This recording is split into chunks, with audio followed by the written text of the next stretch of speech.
Dans le Vorarlberg autrichien, les chantiers de rénovation sont une priorité pour lui permettre de conforter sa réputation de région exemplaire en termes de développement durable et d'économie d'énergie. Le Land en subventionne jusqu'à 5 500 par an, même les plus anciens.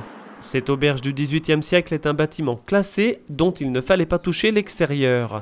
Parmi les solutions, installer des doubles fenêtres pour garder les vitres courbes existantes, isoler la toiture et les murs avec de la laine de bois.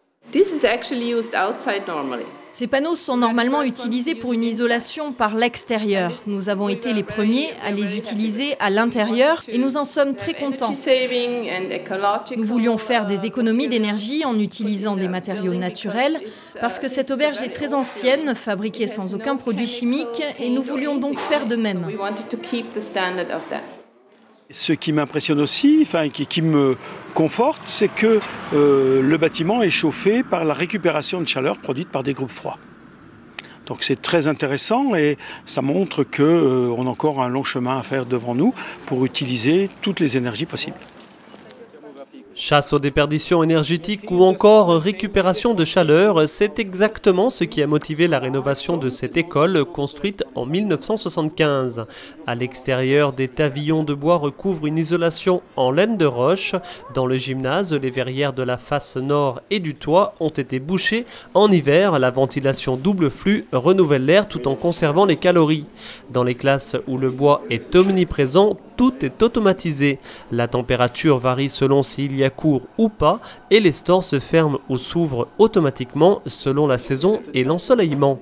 Des détails qui ont particulièrement intéressé le maire de Sanchet, il prévoit d'agrandir son école. Qu'est-ce qui vous a surpris le plus ? Les moyens mis en place, l'étude préliminaire, les techniques utilisées et les coûts, les subventions éventuelles mises en place pour réussir des projets comme ceux-ci.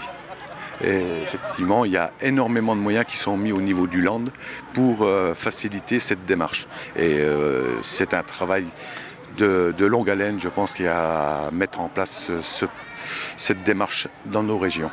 Troisième et dernier exemple de rénovation exemplaire avec ces HLM de la principale ville du Vorarlberg, Dornbirn, 44 000 habitants. Des immeubles des années 80 qui consommaient pour être chauffés 250 kWh par mètre carré et par an. Aujourd'hui, c'est seulement 15 à 20 kWh. Murs extérieurs, combles, toitures et dalles de rez-de-chaussée ont été isolés, les balcons transformés en véranda, les fenêtres équipées de triple vitrage et des chauffe-eau solaires installés sur les toits. Coût annoncé de cette rénovation, 800 € hors taxe du mètre carré. Les locataires, eux, sont ravis, le loyer a certes augmenté mais les factures ont encore plus fortement baissé.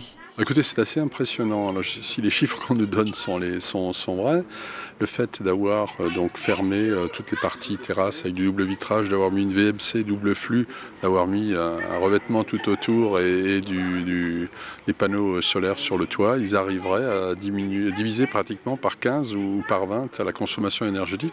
C'est intéressant, moi, ça mérite d'être creusé. En tous les cas, ça m'interpelle.